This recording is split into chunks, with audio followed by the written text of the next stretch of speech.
Hey, what's up? It's Common Guys, and today we have to recap so much because Raw and SmackDown were cooking.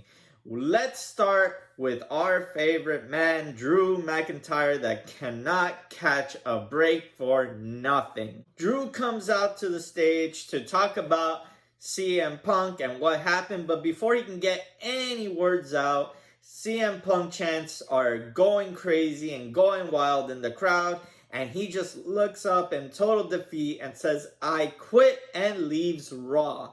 Well, we go into SmackDown because SmackDown was in Chicago, and that is the hometown of our hero CM Punk. CM Punk promo basically highlighted that he always delivers when he is in Chicago, and that deep down inside he wants to torment Drew, but he's sad that Drew McIntyre has quit, and he thought it was going to be a little bit harder than that to make his life a living hell.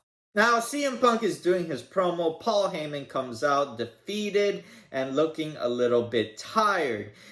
And if you know the backstory between CM Punk and Paul Heyman used to coach CM Punk, and CM Punk was one of Paul's guys. So it felt a little bit personal that Paul had come out and interrupted CM Punk. Paul was out there to warn CM Punk to get out of Dodge because Solo doesn't appreciate that CM Punk steals the spotlight in this city, and Solo wants to be the main event show.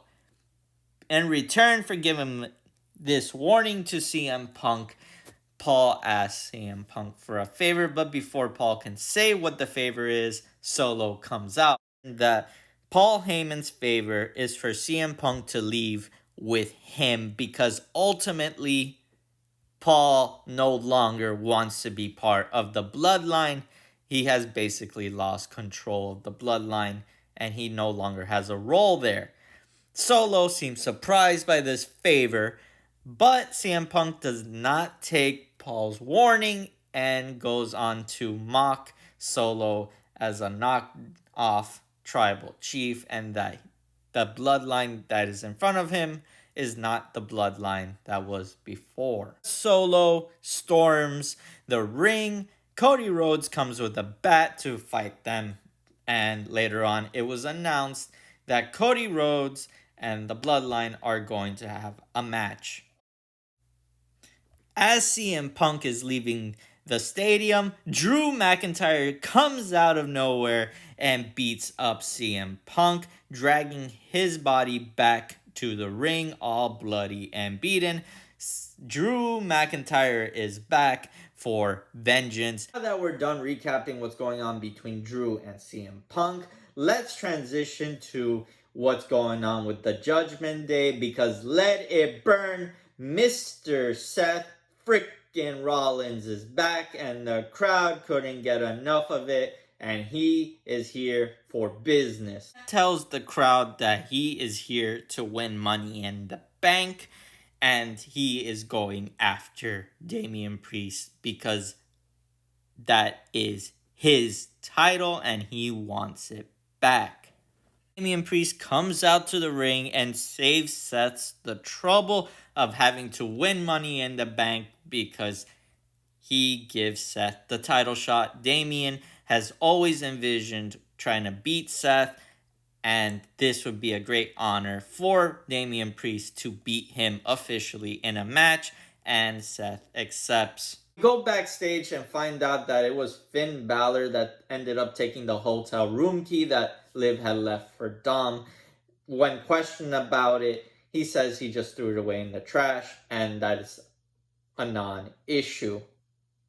Say what you will, but there's something fishy going on. While all this is going on, Dominic cannot find his cow vest, and he questions where he placed it, but we find out later that Liv has taken that vest.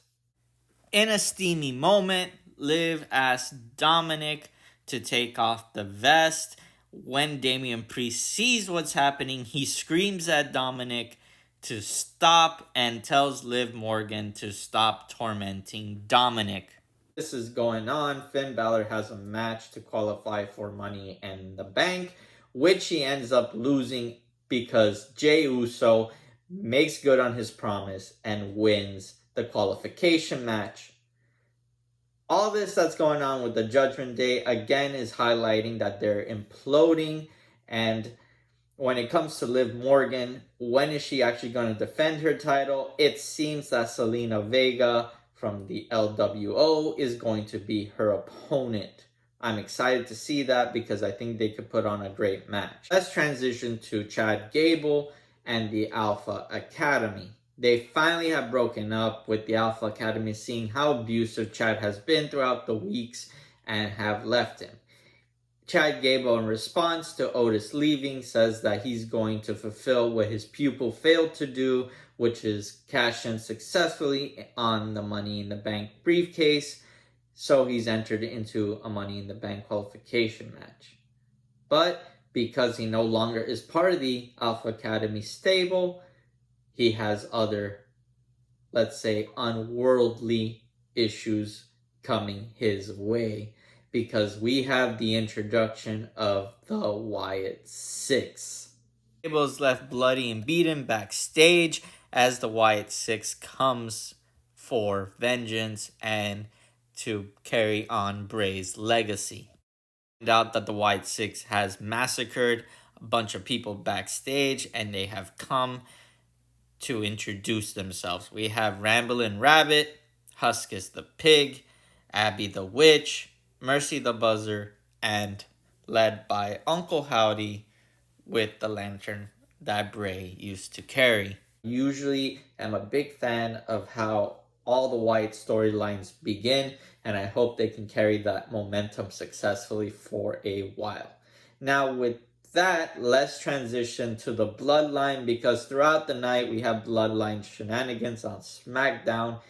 Every time that Randy, Kevin Owens have a qualification match for Money in the Bank, they lose because the Bloodline will not allow them to get a victory.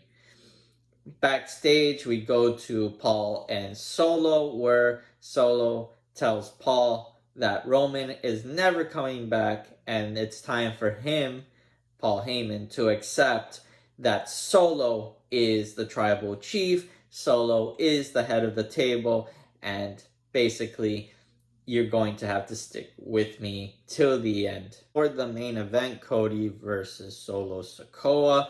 Cody is trying to make a statement that he already beat one tribal chief, he can beat another one, it's easy for him. And basically throughout the match, Cody was dominating Solo. Solo cannot keep up with Cody Rhodes, but it doesn't matter because the point of the match is not for Solo to actually beat Cody, it's just for the Bloodline to attack.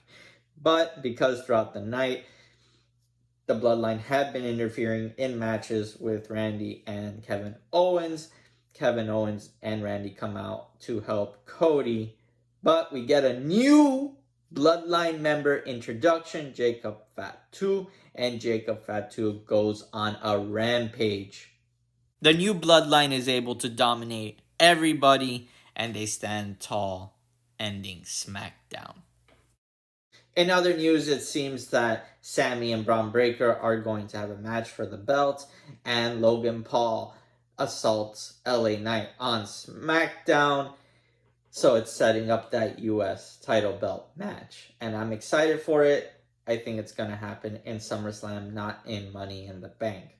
With that being said, that basically recaps the two major editions of Raw and SmackDown. Let me know what your favorite reveal or announcement was out of these two shows. Let me know in the comments down below. Thank you for watching. Please like, subscribe, and see you on the next one.